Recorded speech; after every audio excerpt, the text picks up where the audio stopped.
네, 여러분 안녕하십니까. 8월 10일 월요일 아침 매일 성경 묵상 함께 나누겠습니다. 오늘은 이사야 23장으로 넘어가서 1절에서 18절 끝절까지 말씀인데요. 제가 앞부분을 읽어드립니다.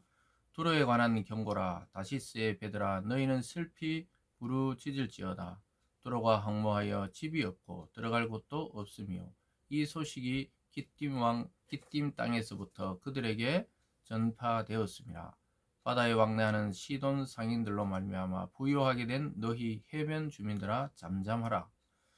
시올의 곡식 곧 나일의 주수를 큰 물로 수송하여 드렸으니 열국의 시장이 되었도다. 아멘.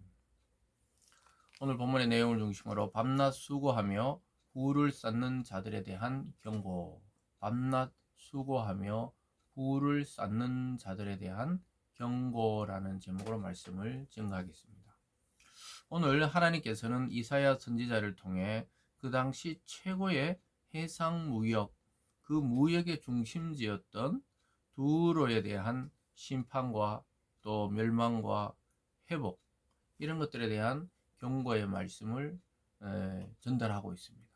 하나님은 이스라엘만이 아니라 만국의 통치자이심을 드러내기 위해서 이스라엘을 중심으로 있던 애굽, 블레셋, 또 여러 가지 아수르, 이런 것에 대한 심판을 말씀하셨다면, 오늘은 이 23장 전체가 두로에 대한 하나님의 계획과 하나님의 뜻, 그리고 그들이 멸망당할 만큼 강한 징계를 받았지만 또 70년 만에 다시 회복될 것을 미리 이사야를 통해 말씀하고 있는 것을 보게 됩니다. 15절에 가보면요, 그날로부터 두로가 한 왕의 연한같이 70년 동안 잊어버린 바 되었다가 70년이 찬 후에 두로는 기생의 노래같이 될 것이라.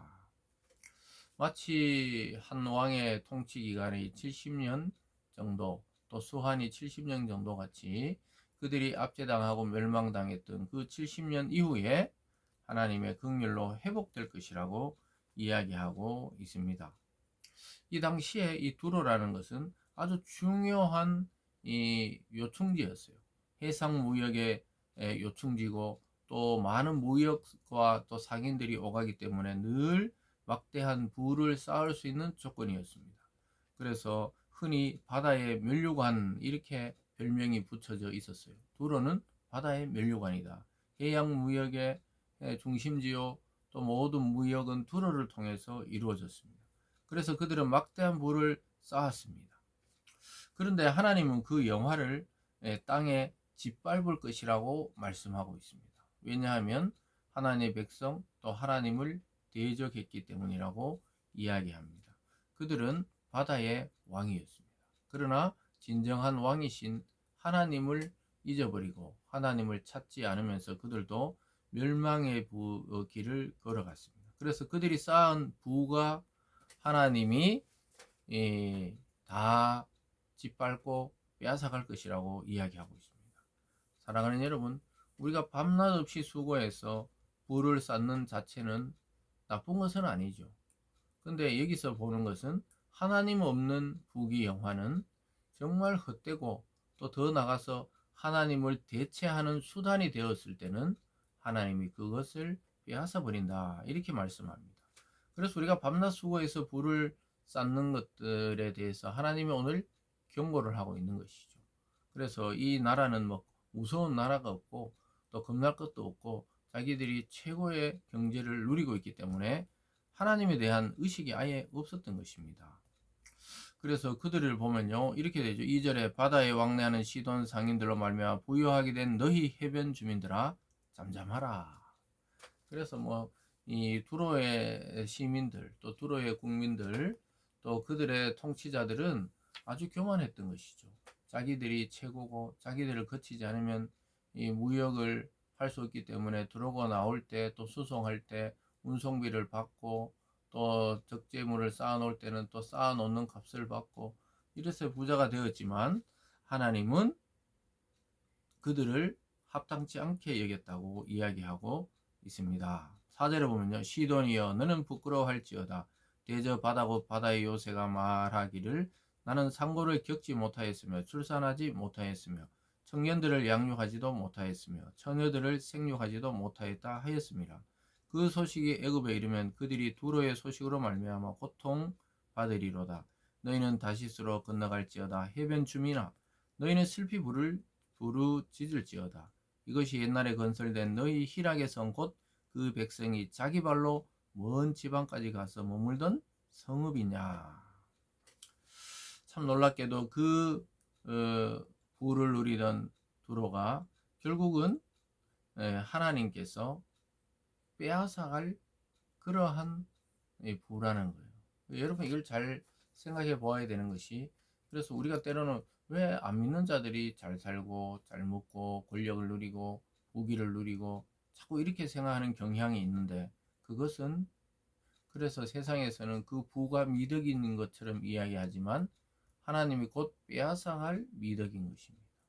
그래서 하나님 없이 밤낮 자기 힘으로 수고하고 또 성실히 해서 뭔가 이루는 것들, 하나님 그것을 함부로 허물어뜨리는 분은 아니지만 이 두로의 마음 속에, 이 나라의 민족성 속에 하나님을 배반하고 교만하고 자기들이 마치 세상의 통치자인 것처럼 생각하는 그러한 교만이 쓱 들어온 것이죠. 그래서 하나님이 그 교만을 꺾고 짓밟겠다 이렇게 말합니다. 그래서 하나님의 뜻은 뭡니까? 8절로 가보면요. 면류관을 씌우던 자여 그 상인들은 고관들이요 그 무역상들은 세상의 존귀한 자들이었던 두로에 대하여 누가 이 일을 정하였느냐? 만군의 여호와께서 그것을 정하신 것이라. 모든 누리던 영화를 욕되게 하시며 세상의 모든 교만하던 자가 멸시를 받게 하려 하심이라. 참 놀랍게도 누가 이 일을 정했느냐? 하나님이 정하셨다. 그들을 부하게도 하셨지만 부를 줘보니까 교만한 거예요. 그래서 하나님께서 누리던 영화를 욕되게 하셨다 이렇게 말씀합니다. 사랑하는 여러분, 정말 믿음이 있는 성도들이라면 우리는 이 세상 것이 필요 없다는 것이 아니에요. 이런 것들을 오해하면 부자나 권력자나 이런 분들이 다 악하게 보이고 또 그렇게 보라는 것이 아닙니다. 하나님 안에서 때로는 권력자의 그 높은 자리에 올려놓기도 하고 또 하나님의 뜻에 의해서 부함을 누리고 부자가 되기도 하고, 그 모든 것이 결국 하나님의 일을 위한 것이라는 사실을 기억해야 되는데 두로는 그러지 못했기 때문에 하나님이 정해 놓으셨어요. 항상 심판의 저울은 움직입니다. 그러나 하나님이 정해 놓으셨더라도 그들이 깨닫고 회개할 때 회복시키시는 하나님을 또한 보게 되는 것이죠. 어쨌든 그들은 밑에 쭉 읽어보면 그들의 그 패권은 무너지고 또 그들의 모든 이 뜻들이 무너지는 것을 보게 됩니다. 14절에 보면요. 다시스의 베드라 너희는 슬피 부르짖으라 너희의 견고한 성이 파괴되었느니라. 결국은 파괴되고 멸망하는 것, 하나님의 계획 속에 있었던 것이에요. 근데 아까 읽어드린 대로 마지막에 보면 두로가 회복될 것을 또한 약속하고 있습니다. 70년의 그 징계의 기간이 지나면 다시 영화롭게 회복될 것이라고 말씀하고 있습니다. 마지막 절 볼까요? 18절에 그 무역한 것과 이익을 거룩히 여호와께 돌리고 간직하거나 쌓아두지 아니하리니 그 무역한 것이 여호와 앞에 사는 자가 배불리 먹을 양식 잘 입을 옷감이 되리라. 그래서 그들이 아주 잘 살게 되었을 때 70년 동안 징계를 받고 회복되었을 때 그들이 결국은 다시 부를 쌓게 되는데 여호와를 위해서 드리게 된다는 거예요. 그러면 그 드린 모든 재물과 양식이 하나님이 자기 백성이 입을 옷과 배불리 먹을 양식이 된다는 거예요. 그 두로를 통해 이스라엘이 공급을 받게 된다는 상징적인 의미입니다. 오늘날로 적용해 보면 세상의 그 부귀 영화가 교회와 성도를 위해 사용되게 되는 그러한 일들이 일어나게 된다는 말씀입니다. 참 이게 이해되기 어려운 말씀이지만 우리는 이 세상에서 발을 딛고 살아가는 또 한 사회인이요 또 소속된 백성이기 때문에 우리의 일에 최선을 다하다 보면 오히려 주위에서의 그 열심, 안 믿는 자들의 열심을 통해 믿는 자들이 성실히 살아가는 것을 뒷받침하는 그러한 배경이 된다는 사실을 깨닫게 됩니다. 사랑하는 여러분, 오늘 말씀을 통해 우리가 밤낮 성실하게 일하는 것은 당연한 것입니다. 그러나 밤낮 성실히 일하는 이유가 부가 목적이라면 오늘 경고를 들어야 합니다. 우리는 부하게 살기 위해 하나님 부름을 받은 것이 아니고 하나님의 나라를 위해 그 뜻을 이루기 위해 부름을 받은 자들입니다. 그 속에서 때로는 어떤 자에게는 부를 주고 어떤 자에게는 권력을 주고 어떤 자에게는 지식과 총명을 주기도 하고 이렇게 해서 세상 속에서도 빛나는 별과 같이 하나님이 높일 때가 있습니다. 그럴 때조차 우리는 내가 가진 것은 아무것도 아니다. 나는 오직 하나님만 바라보겠다. 이런 믿음으로 나갈 때 하나님은 계속 복을 쏟아부어 주시는 것입니다. 그래서 우리는 늘 경계해야 되는 것은 교만과 욕망과 또 특히 우리 자신이 무엇을 해낼 수 있을 것 같은 생각들을 늘 경계해야 되는 것입니다. 그래서 오늘 말씀을 통해 하나님을 떠난 자들의 부를 부러워하지 말고 그 부는 결국 자기 백성을 위해 사용될 배경이 된다는 것을 기억하시기 바랍니다. 기도하겠습니다.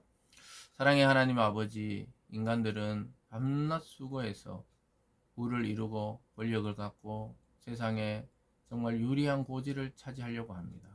근데 그것이 하나님 없이 그러한 삶은 결국 멸망받을 일밖에 안 된다고 말씀하고 있습니다. 오늘의 경고를 우리 성도들이나 또 세상이 잘 받아들여서 하나님의 뜻을 알고 살아가는 저희 모두가 되게 하여 주시옵소서. 감사드리며 예수님 이름으로 기도드리옵나이다. 아멘.